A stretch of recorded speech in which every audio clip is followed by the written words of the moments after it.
என் ஆசை என்னவென்று இதுவரை எனக்கே தெரியலடா. நானும் தான் யோசிக்கிறேன், எனக்கு அது புரியலடா. என் ஆசை என்னவென்று இதுவரை எனக்கே தெரியலடா. நானும் தான் யோசிக்கிறேன், எனக்கு அது புரியலடா.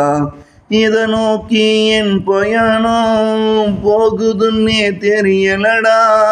அந்த இடம் வந்தாக்கா நானும் தான் இறங்கிக் கொள்ள.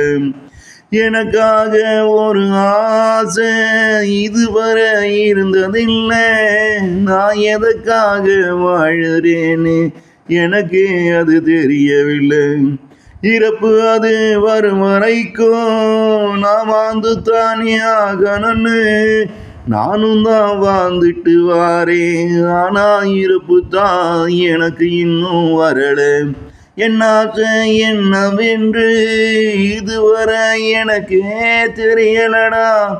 நானும் தான் யோசிக்கிறேன், எனக்கு அது புரியலடா.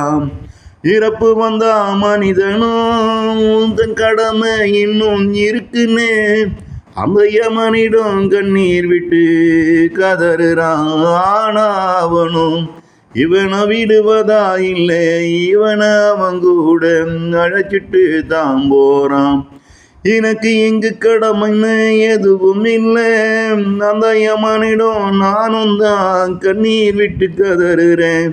என்னையும் நீ அழைச்சிட்டு போடானு, ஆனாலும் அவ அதை ஏத்துக்கல.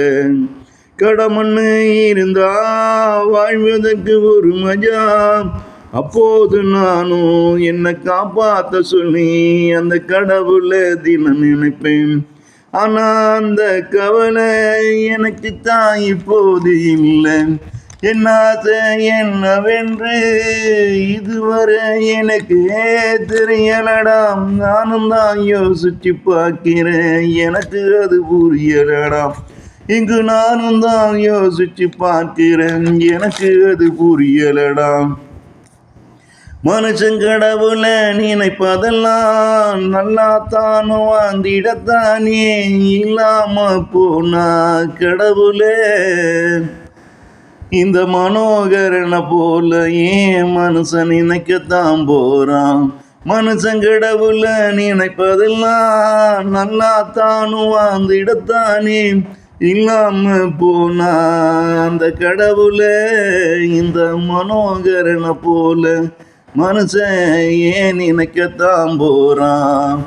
என் ஆசை என்னவென்று இதுவரை எனக்கு தெரியலடா.